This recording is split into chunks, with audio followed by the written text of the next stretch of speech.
RCF. Afin de pouvoir faire cours, pouvoir enseigner le contenu des programmes académiques, un enseignant doit d'abord instaurer un climat serein, de confiance et de coopération avec les élèves. Les enseignants passent généralement du temps, notamment les premières semaines de l'année scolaire, à travailler cette notion de vivre ensemble. La discipline positive propose aux enseignants des activités concrètes à proposer aux élèves pour développer leurs compétences psychosociales et ainsi instaurer un climat favorable aux apprentissages. Pour témoigner de cette pratique, nous accueillons aujourd'hui Virginie Jamin, enseignante formée à discipline positive. Virginie, bonjour. Bonjour. Alors vous êtes enseignante de français, Virginie, et professeure principale au collège de la Suze. Quel est le premier outil de discipline positive que vous avez mis en place dans vos classes de collège ? Alors le tout premier outil qui me paraissait important et que je pensais arriver à mettre en place dans un premier temps, ce sont les missions proposées aux élèves que l'on utilise aussi en école primaire. Donc par exemple, la personne qui est chargée de la date, des appels, le maître du temps pour avertir la fin de l'heure, effaceur de tableau, etc., etc. Je ne savais pas trop comment m'y prendre parce que en primaire, ils ont les élèves toute la semaine, toute la journée, alors que nous avons nos élèves 1 heure, éventuellement par journée, voire au plus 2 heures. Donc c'est pas forcément évident à mettre en place.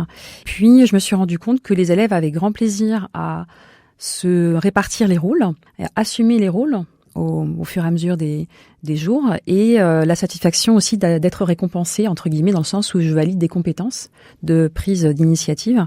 Donc tout ça fait que depuis que j'ai commencé, je n'ai jamais arrêté. C'est-à-dire que tous les ans, je remets en place cela, en améliorant les choses au fur et à mesure, en étant plus efficace, et les élèves adorent. Donc l'avantage, c'est que on travaille ensemble, c'est-à-dire que moi, je ne suis pas l'enseignante et les élèves d'un côté, c'est-à-dire qu'on travaille ensemble, eux et moi. Je peux compter sur eux, ils comptent sur moi évidemment, et on est tous dans le même bateau. Alors Jen Nelson, la fondatrice de la discipline positive, propose aux enseignants de mettre en place des temps d'échange en classe.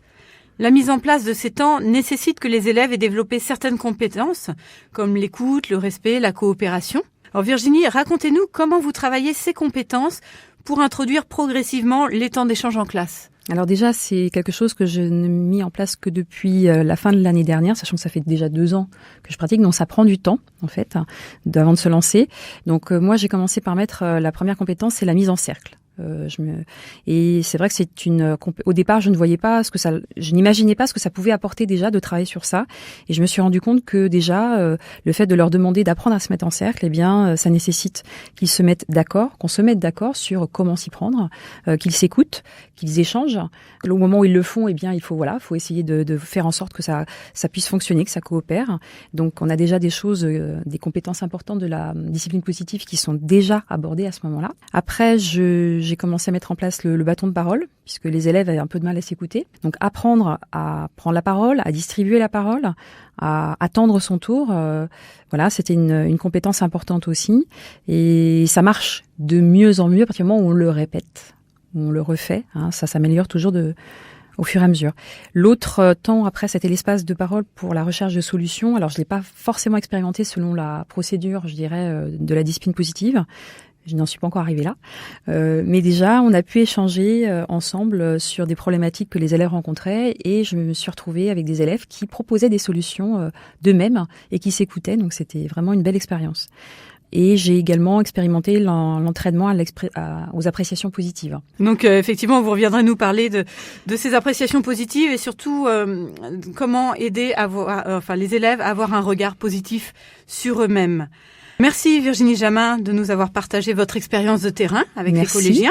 Pour les auditeurs intéressés par cette démarche, je vous invite à lire le livre de Jen Nelson, La discipline positive dans la classe, aux éditions du Toucan ou Marabout, et à vous procurer le manuel intitulé Discipline positive dans l'établissement et dans la classe, guide des activités à mener avec les élèves. Et pour tout renseignement sur les formations professionnelles en discipline positive, rendez-vous sur le site agathe-gaume.fr. Je vous souhaite une bonne route sur les chemins de l'apprentissage.